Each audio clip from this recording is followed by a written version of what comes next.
It is Thursday, 11 a.m. Pacific time, and that means it is Acumatica training day. And today we're going to be looking at project transactions in Acumatica. So we'll give people a couple days, and it's a couple days, a couple minutes, a couple days. Don't think anyone will be here. It's a couple minutes, and then we'll get going here.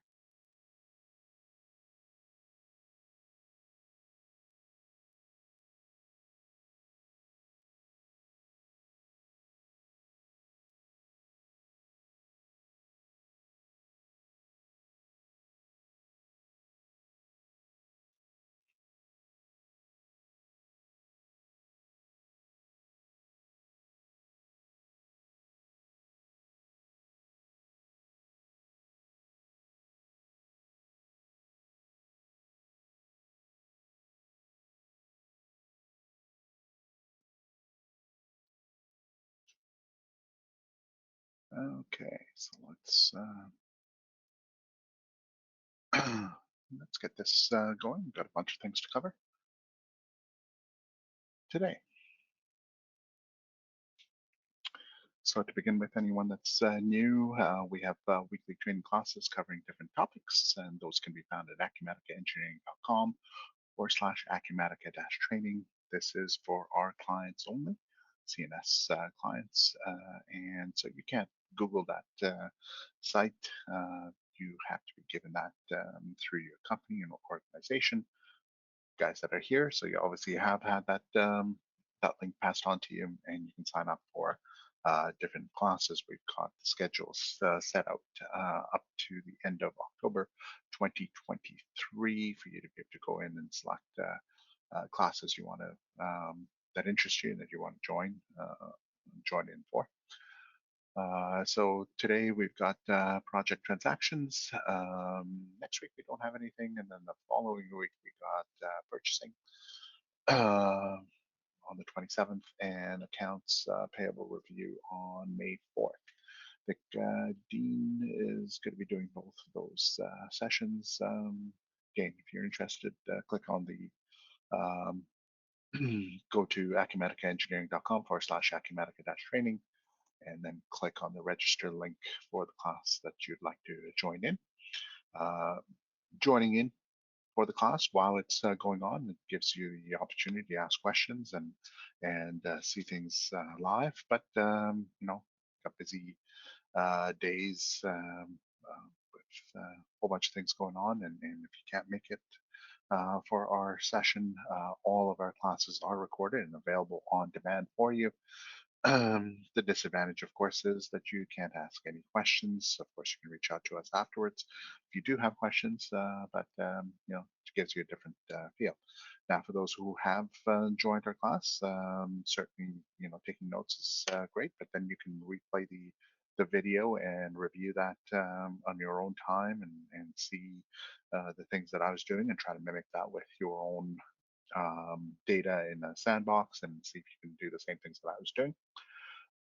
So useful again to have those videos available to you. As I mentioned, for those that are here live, questions can be asked and they will be answered at the end of the presentation.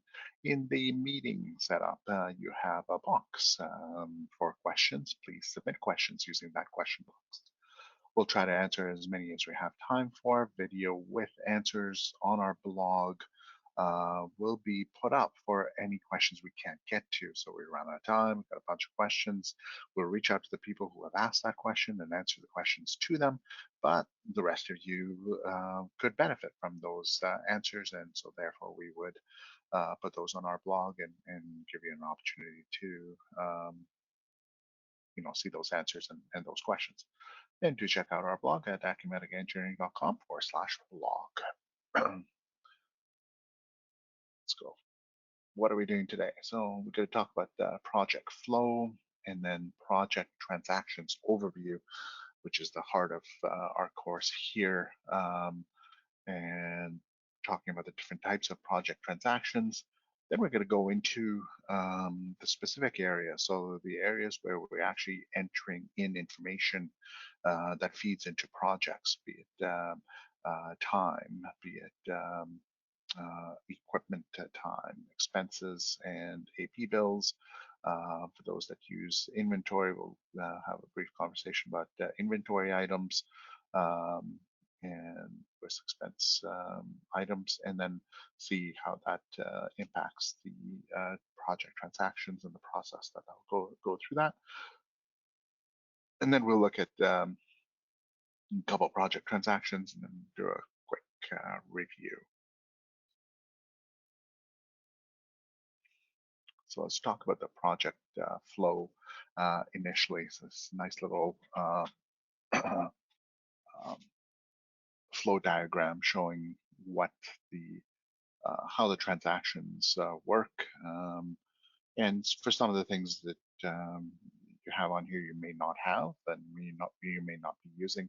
But we're going to talk about the flow as an overall. So we have users and employees that will enter information. So start off with going across and uh, entering timesheets.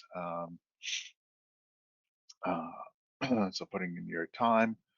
It may go to an external payroll if need be. So it's that portion. But time that's been put against a project will go and hit the project. Same thing with expenses. So expense reports will come across. Um, Now expense reports will actually hit the general ledger. So will timesheets, but generally it goes in and out if you're not using Acumatica payroll. So expenses do hit the general ledger, and then depending on what project it's used, if it's used for projects, it will hit projects. If it's using project X, then it will bypass that bit because project X is non-project allocations. Then we also have AR invoices, and so that follows the same thing, as well as on the purchasing side, we can be putting transactions through purchase order, and that will affect vendors and subcontractors, will result in purchase receipts. That's how it is configured. AP bills, hitting the general ledger, hitting the project. So basically things that are being entered by users and by users and employees are being transacted through the system and will make it through to projects.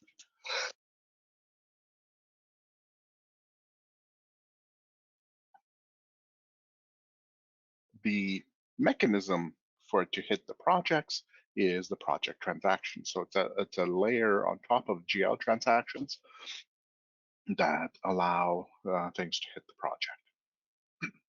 Once we've got transactions in the project, then we can use those to run allocations for WIP and various things that are affecting the project, and um, we then build that out as well, creating a pro forma and then sending out our final invoice through to the customer based on everything that was entered in, be it expenses, be it time, be it subcontractor bills, etc., that would hit a project and are subject to being able to be built out specifically on time and material or time expense projects, not necessarily for fixed fee.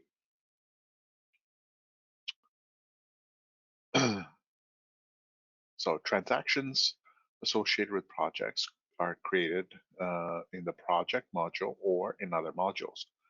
So these transactions can be reviewed for details, can be used to add new transactions. So uh, there are times where there isn't a transaction that created, so there's not a time entry or nor there's a um, expense entry that's hitting the project. Maybe we're doing an overhead allocation and we're doing it through a journal entry, or we're doing it through adding a new transaction, a new project transaction. So that's something that we can do within project transaction. And project transactions can also be used to release or reverse allocations that are generated based on what we have in the project itself. So we'll see a little bit of this later on.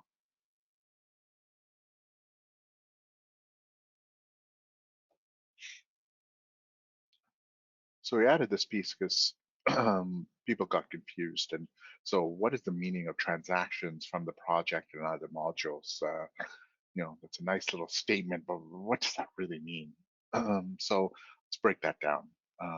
Project transactions come in various types depending on where it's coming from. The employee work time or time card or work time activities as well come through using a type called PM. Equipment usage also uses a PM transaction. And again, we'll see examples of those in a bit here.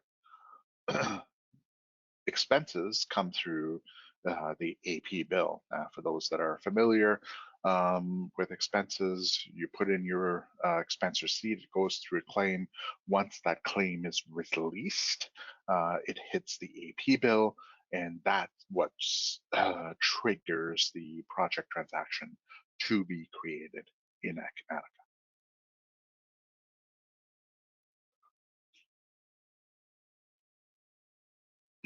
Purchases. So if you guys are doing purchase orders for non-stock items, or there's a few of our clients that do have stock items as well. But mainly everyone uses non-stock items. And if you're using purchase order for that, and you hit a project, well, there's going to be a transaction that's going to come off of that based on a receipt that is done in the system. Those have inventory module, full on inventory. You can issue inventory. So usually it's done through a receipt or a purchase order, but there may be a transfer or a work order that creates new sub-assembly. That would be an inventory issue, and that would, if it's hitting the project, that would hit the project as well.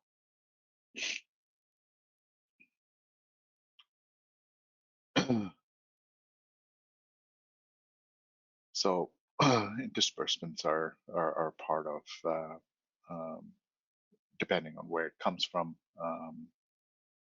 and those expenses either coming in through a special time card materials entry. So where we got a particular say where we got consumables that we're going to a job site, and as part of it we have different types of consumables if we're doing testing, soil testing for example, and we got to bring in things that would um, take the soil samples, um, containers of some sort, or testing strips, or things that are required to do the work, and we charge those out back to the customer. Those disbursements can be done through the time card as part of the materials tab, or you can do a project transaction, a manual transactions. Ideally, we'd want the user who's doing it to be able to transact that through the system. So again, we're not doing manual entries. Project transactions also involve revenue transactions, and those include um, the customer invoice, as well as potentially a customer deposit that we want to show on the project. Generally, cash items and things like deposits we don't put against the project, but we have had that request, and we've made some um, created a functionality to be able to allocate your deposits to a particular project and have that visible on AR reports. So if that's something that you're interested in, do reach out to us and be able to potentially help you out with that.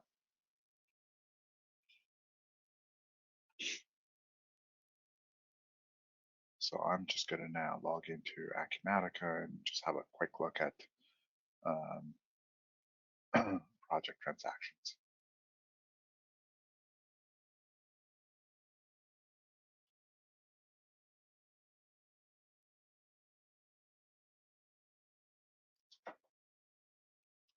So notice here, I've got a bunch of different modules. And so these are the different types of transactions that are coming across. And on the type, it tells us it's doing something. So for example, here I got time that's been posted.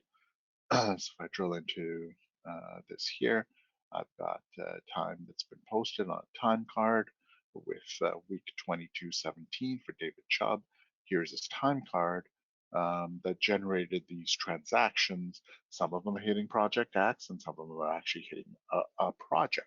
And so the ones that are actually hitting a project will go and reside in the project. The ones that are hitting Project X, obviously it's not going anywhere in terms of projects, but it is hitting the GL. And so what we have here is just hitting a COGS account and a liability account for wages payable, hitting some sub accounts. So this is what gets transacted through. So if you remember in our flow chart, project transaction, um, and we have a general ledger batch that's created from this that actually hits the GL. So this is our GL transaction that got posted to it. And notice the GL also says that it's coming from a PM transaction, uh, but this allows now transactions to actually hit the project. Uh, and so we were able to see it. So that's from a time card, but you can have an invoice, a time card. I'm trying to see if we've got some expenses here.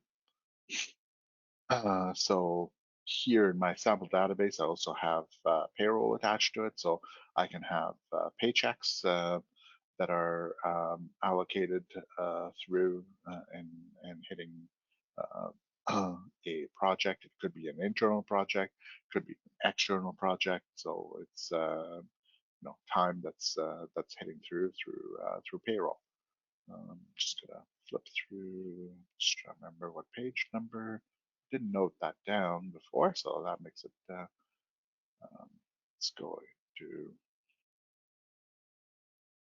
clear all, and let's do an expense claim and see if we've got any. I guess we don't have any expense claims, so I can't see those. So let's select them all. So can't show you expense claims, but that would follow the same type of thing. AR, AP, um, different modules that are hitting the project.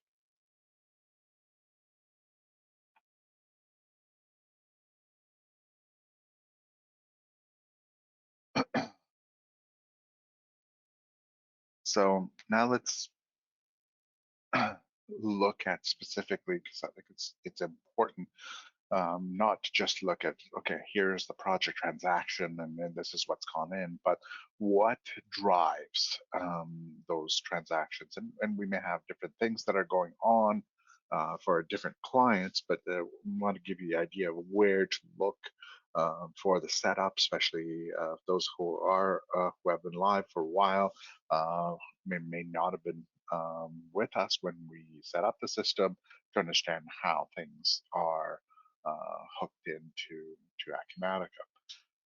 So I'm going to start off with the employee configuration. So for the employee record, only employees can fill out time cards.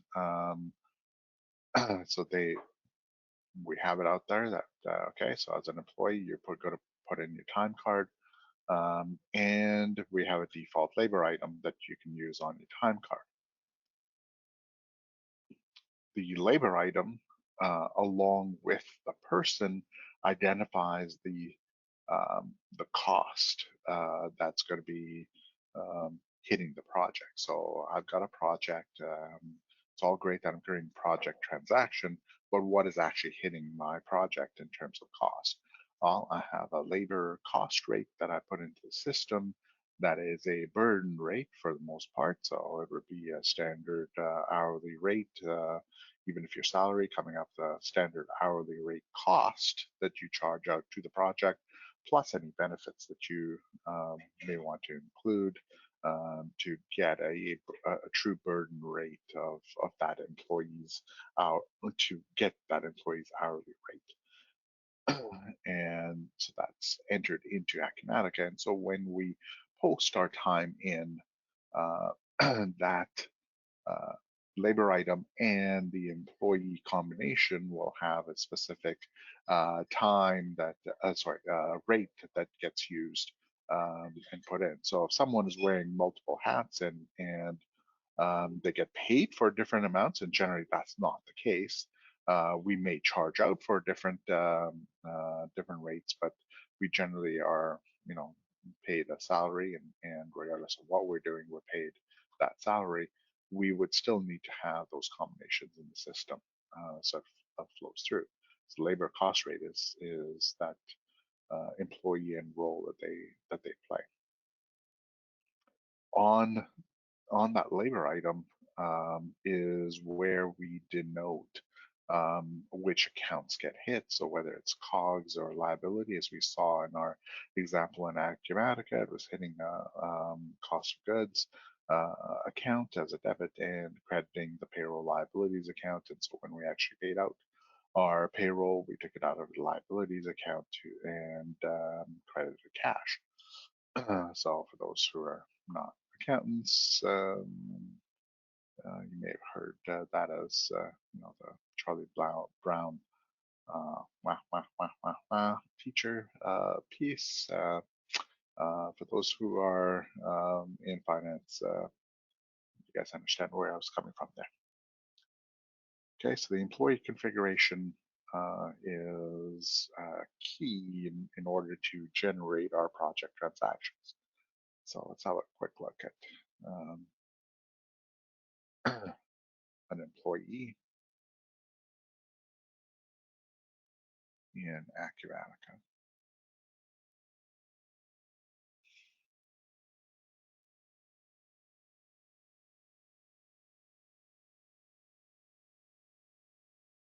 Okay, so I'm going to look at Maxwell Baker here.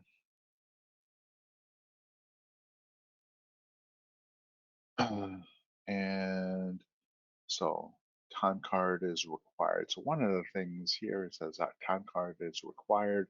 It is turned off. So what does that mean? It means that we can release individual time.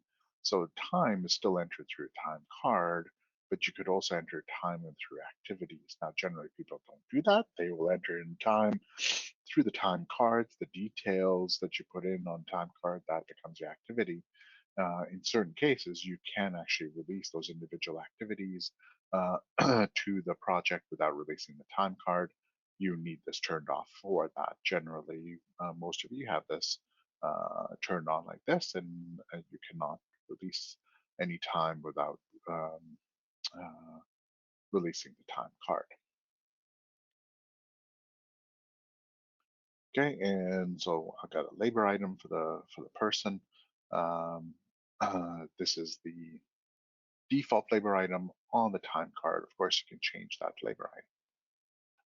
In the financial settings, we have some um, information in here, but this is not where our time is allocated through. Our time uh, will be using whatever labor item that we're running. So in this case, it's labor PM. So we could have a quick look at that.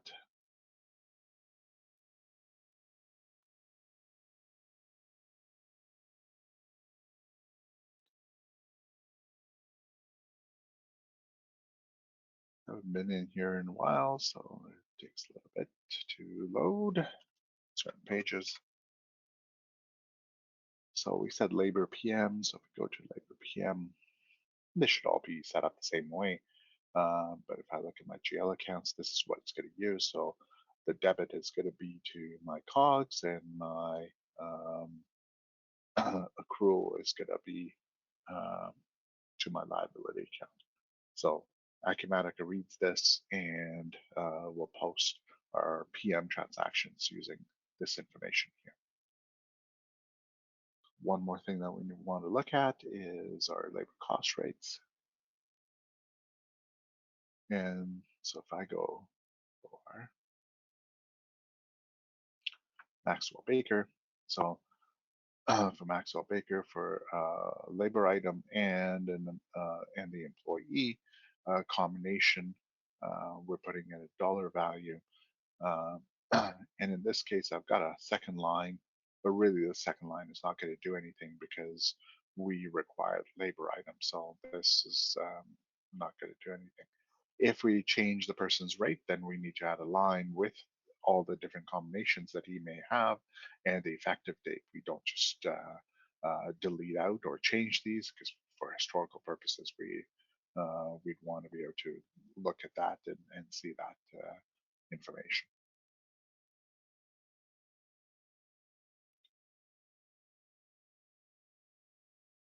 So this may be new to some people, and some people are actually using this, which is the equipment time card. And so on the equipment record, same sort of thing. You create a time card, but you take a piece of equipment. The piece of equipment then is transacted through for the week, and that um, cost associated with that piece of equipment then gets pushed into the project and creates a PM transaction from that. So this process here of putting in time onto a equipment time card will again create a transaction for us um, to hit the project.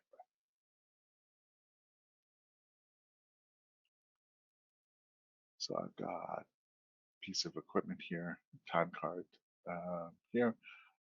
So I've got a project that's using this piece of equipment, 90015. So I guess that's a little bit meaningless to me. So let's create a new one here, just so we can see it. So we can select the equipment. So 90015 is a Nissan truck by the looks of it. Um, that would get used on various projects. It is something that we own, and we'd want to uh, charge out a cost to the project. Because again, we've got something, an asset that we are charging out and making use of for various projects. So in this case, I've got a runtime that's being processed. So 6 hours for Monday and 8 hours. That's actually being used, but we also needed to set it up. So get to the job site and set it up. So this is some sort of, it could be an excavator or some sort of equipment where we would need to set it up, and there's a 2 hour setup. So as uh,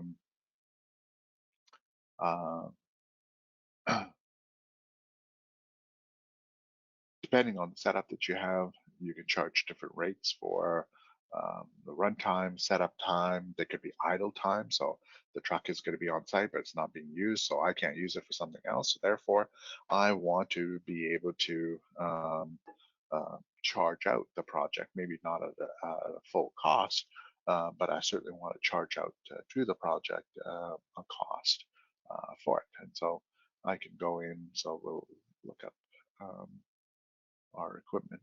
So this is the Nissan NV200. And so we've got a runtime charge of $30 setup and suspended. We're not charging anything, but we could come in here and have specific for different projects, a different run rate if we wanted to as well.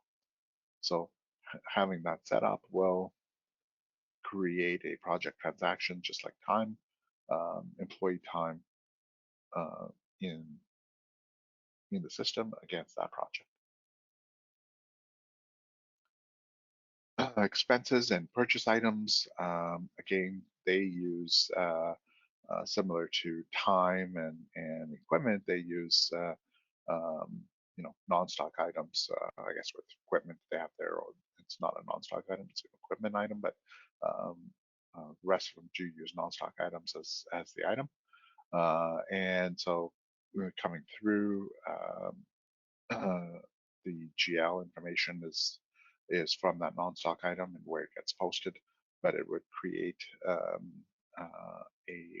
PM transaction using the information from that non-stock item.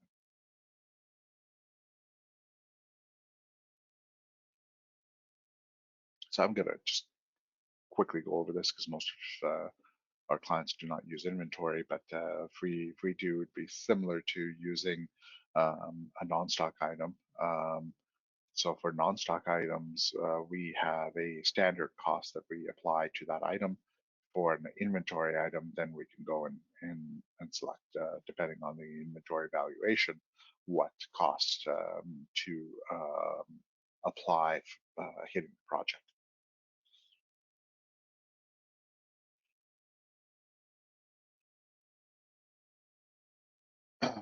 And last one we're touching on is disbursement. How do we handle things like mileage or rental, um, vehicle rental, um, um, that kind of thing. So uh, that setup, again, it's a non-stock item. And so in my example here, I've got mileage and I've got my expense account and an accrual account. Um, it can go in and out of the same account.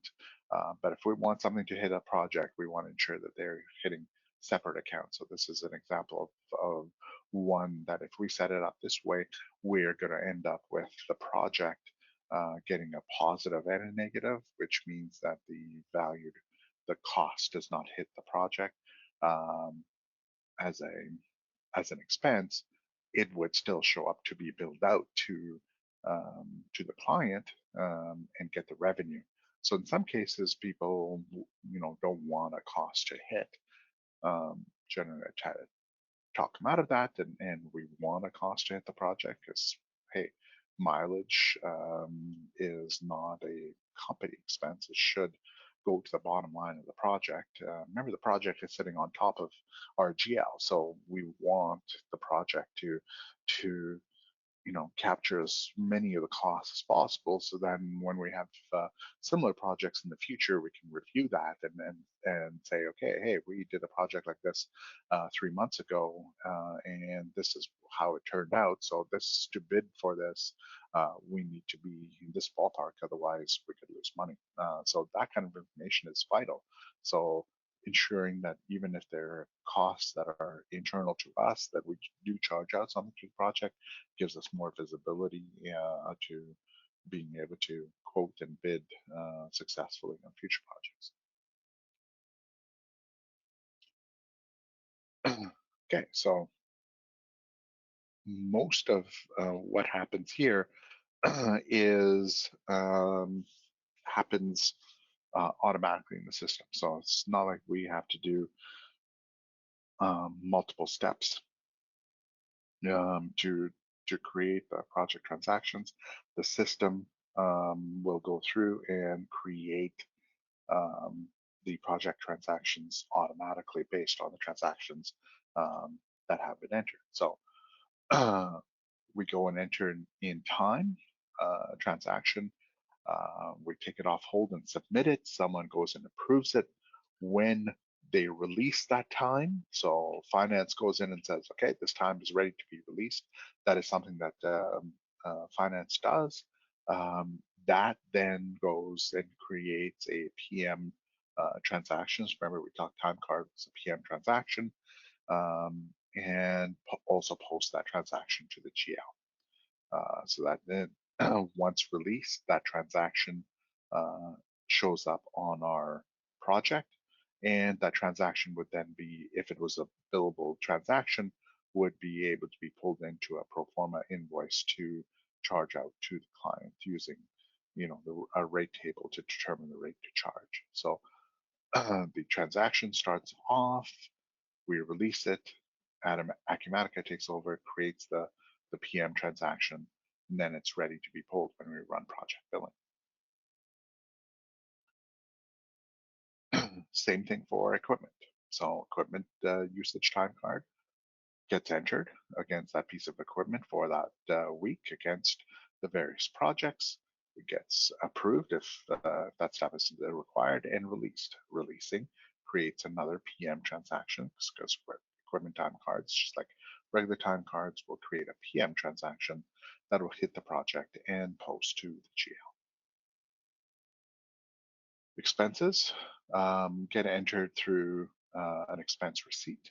That receipt, um, each receipt hits a project and project task, and that point would be reviewed and approved if that's the workflow. In some cases, the approval takes place on the claim, but not on the individual receipts. The individual receipts determine which GL accounts get hit for our GL side, as well as our project, obviously, because that's where we denote our project. So we release the or submit the receipt and pull them through into a claim. The claim goes through approval and gets released. Once the claim gets released, a PM transaction gets created for all those items that hit a project that is not Project X, and uh, gets pushed through to the GL as well, and create any payables as required or hitting our credit card liability accounts. But the releasing creates the PM transactions. Note, people ask, okay, so what happens to the project when we pay an AP bill or an expense receipt? Well, nothing. Cash does not affect our project. It's only the initial expense that will hit our project. For purchasing, so we enter a purchase order. The purchase order does may be allocated to a project, but it doesn't do anything to the project. It will show up as a committed amount against the project, but there's no project transactions yet.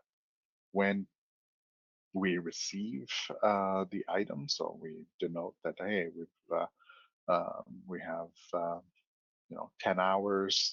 It could be hours. It could be eaches or specific deliverable if it's for a service, because that's what most of our clients are doing purchase orders for. They're not buying a part. They're actually looking at a subcontractor service work. For that work to be done, they put in a purchase order so they can see that commitment on the PO. But for financial purposes, rather than legal purposes, that PO does nothing. So legally, yes, we have now a commitment and a contract um, to be delivered by the vendor, and we have obligations for that. But on the financial side, that means nothing for us yet. When we do a receipt, at that point, then we say, okay, so we've part of that work has been done or part has been received, and as such, we need to make a transaction, which will, at that point, expense hit our COGS potentially, and it will hit our goods received, not invoice, so our liabilities, because it's not an AP bill yet. That transaction will happen, but this receipt will create a PM transaction. And lastly, we got an AP bill as part of the purchase process.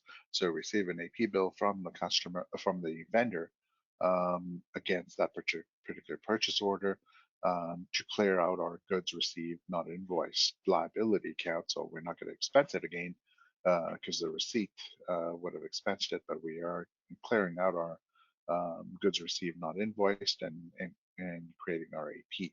That transaction does not hit our project because, again, that is a balance sheet item, and we don't want that cost to be doubling it up in Acumatica. For those who have inventory and we're doing movement of inventory, if we're hitting a project when we're doing that transaction, that will hit create a PM transaction using an IN type and posting that to a project. And finally, we talked about disbursements, so whether it be mileage or whether it be strips that are being applied to through a time card. Then at the point of release of that time card, that will hit our projects. Now, last time I did this, I had a question going, well, what are you talking about in terms of material on time card? Time card is time. And they weren't sure what I was talking about. So quick, quick thing here. So if I open this up, so I've got a summary, I got a detail, I also have a materials tab. And so this is where I can put in disbursements. So hitting a project and picking an item so I'll just pick some random stuff. Again, saves me from talking about this during question time. Uh, so if I select, well, I don't know, I'm going to select, again, this is I'm gonna select a door. It doesn't really fit with what uh, we do in our vertical of professional services, but I'm just gonna select a door for purposes to say, hey, this is a consumable. Now, doors generally are not, but pretend that that's the case. And then here we're gonna put in, okay, so for this project, we consumed 5 of them on Monday, nothing on Tuesday, 2 on Wednesday, and another 2 on Friday. So when I save this here, it's pulled in a quantity of 9. Um, Now, normally this would be a non-stock item with a standard cost, so that when I release this document, my project and this task will get the standard cost for 9 of those items. But more importantly, if this is something that we can charge out to the customer, that will be able to be pulled into a pro forma invoice. So this is where the disbursements come into it, hitting the project. And again, that will be through a project transaction. So again, all these different things, we're not creating a project transaction along with someone else doing the transaction. They're putting in the transactions at the source, and the system is creating the project transactions and having them in there. So let's talk about, okay, so now I've got project transactions. How does that help me? Where, where, do, you know, where can I use this information in Acumatica? So we're going to go through that here in the next few minutes on what we do with that information. Where can I see that, and how does it become useful to me? So there's a couple spots where we're pulling in this information, but generally it's through the project. So let's go look at where it is. So I'm going to go to my projects here. So one thing I have is project transactions. So we looked at this a little while ago. Here's my PM transactions, and I can drill down into it or create new ones if I have got the rights to. Most people do not have the rights to be able to go in and create a project transaction because they could, mess things up. And put in fictitious things and things like that. So the best ways of pulling that information would be through the project transaction detail inquiry. So I can click on this and select a project that I want to look at. So I think the hotel one has a lot of them. So here's a whole bunch of transactions.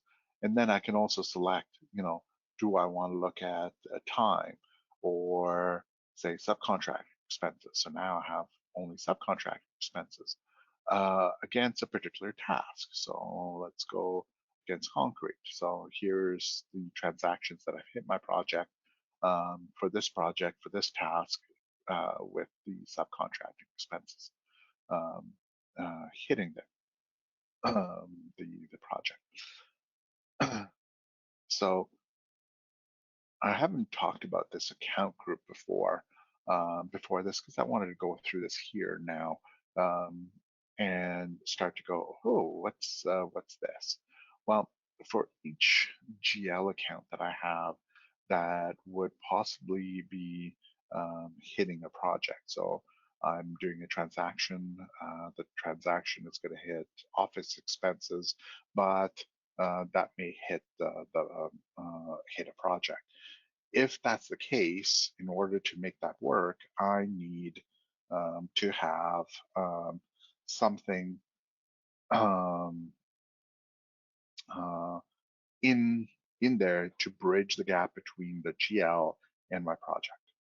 Okay, and so as such, I need an account group. So I'm going to go and we're going to have a quick look at how that works. So chart of accounts. So notice that I have an account group here. So let me go into move off to the P&L side. So for revenues, I need revenues in order to build that out.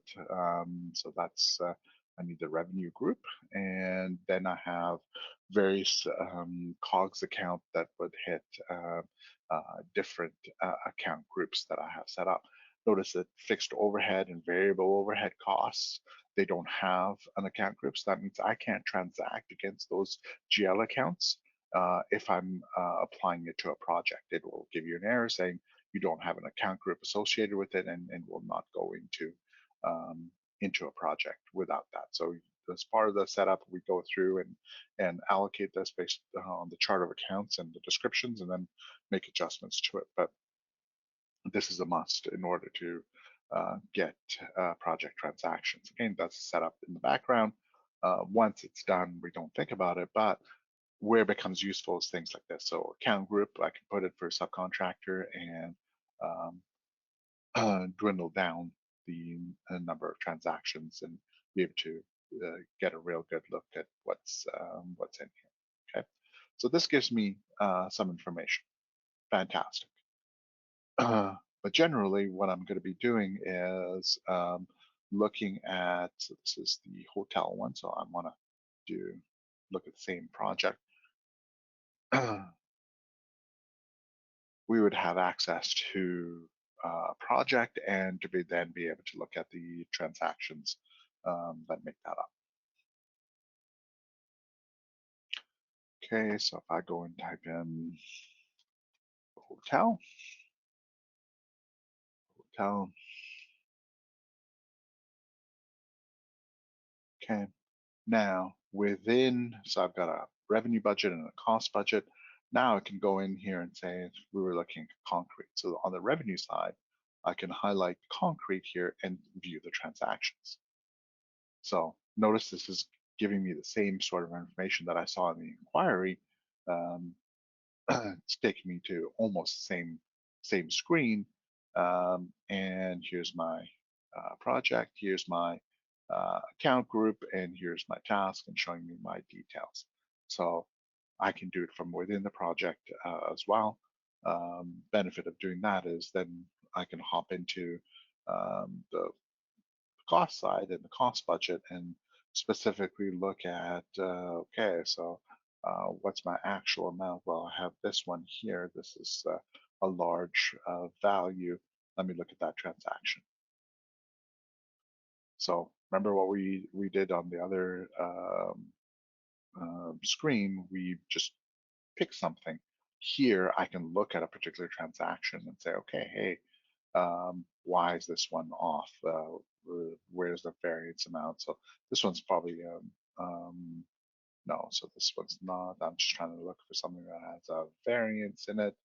So budgeted was, so this one has a variance. So let me click on the labor one here. So $24,000 in the hole. So I can click on here and see the transactions. So Jordan spent a bunch of time booking against this task, and so we're uh, over budget on this. But you can have a look and see, okay, hey, this is extra work that was done. Maybe that needs to be a change order. So this information, without looking, this is not looking at financials, not looking at GLs.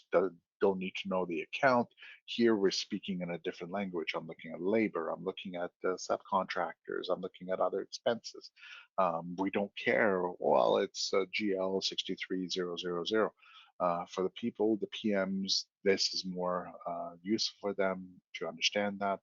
Um, for us finance people, yeah, we care about where it's hitting, but they don't necessarily know that, and this gives them the ability to be able to pull that information and look at those transactions and see them um, through into the project and how it's affecting my actual expenses, how it's affecting my actual income. And that's much more beneficial for me than knowing what GL accounts it hits. So wanted to go through this with you guys so you understood, you know, how project transactions works and to be able to see the different things that are hitting the project. Got a couple minutes. I'm going to touch base on one more thing, which is let's see, commitments. So we talked about purchase orders and commitments. So I've got a purchase order here. So if I drill into it, this would be a purchase order that's been um, allocated to this project and project tasks. A task, in this case, one task, and so that value is a commitment that I have um, for this project, and so we can look at that and see, okay, here's the quantity, here's the total dollar value. If I go to my balances tab, um, I can see, I think it's part of materials, um, what is the amount of purchase orders that we had committed to this project, and then how much has actually been billed, and is there anything left open? So in subcontractors, we've got some open transactions. So if I click on view commitment details on that line, I can see what's still open.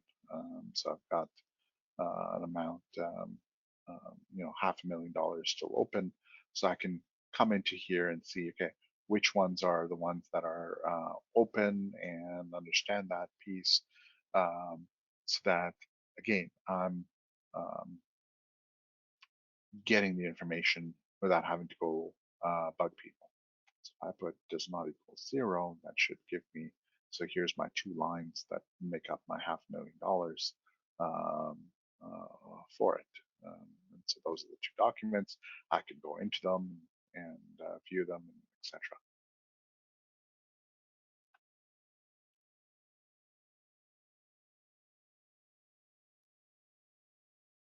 Okay, so that's the end of our class. So just a quick review. So we went through the project flow, um, talked about the project transactions, an overview of that, the different types of transactions that are created. Then we went specifically and talked about all the different things that um, we transact. Where does the information reside? How does it know what to pull? Where is it going to put it? How does it come up with the project transaction? So we went through those pieces so that you get an idea of where that is coming through, and then we talked about the process of those transactions being created, and then finally we were able to see, okay, so I'm in a project or outside, if we were looking at the inquiry for it, to be able to see the different transactions and understand what is hitting my project um, through. Okay, so let's have a quick look and see if there were any questions. Oh, you guys have been quiet today. Um, So just as an overview, weekly training classes covering different topics. Do sign up at acumaticaengineering.com /training /Acumatica training. So we don't have a class next week, but we have one on the 27th, purchasing, then followed up with accounts payable and time and expenses review. So we got those three coming up messed up our schedule a little bit. Normally we don't have one on Easter, but I guess when we were setting this up, we looked at the wrong calendar and gave the break for the wrong week. So anyway, so nothing next week. And so we'll see you again on the 27th. We will try to get the videos up for you so that we have to see this class on demand. Um, and do check out our blog if you've got time at acumaticaengineering.com/blog. So I'll give you back 5 minutes as doesn't seem to be any questions on this today. Uh, and hopefully you have a good rest of the day and week. And we shall talk to you. Probably it'll be Dino talking to you in a couple of weeks. So do join us then. And if you haven't signed up, do go um, to the site and sign up for some classes in the near future. So look forward to seeing you then. Otherwise, have a great day and talk to you soon.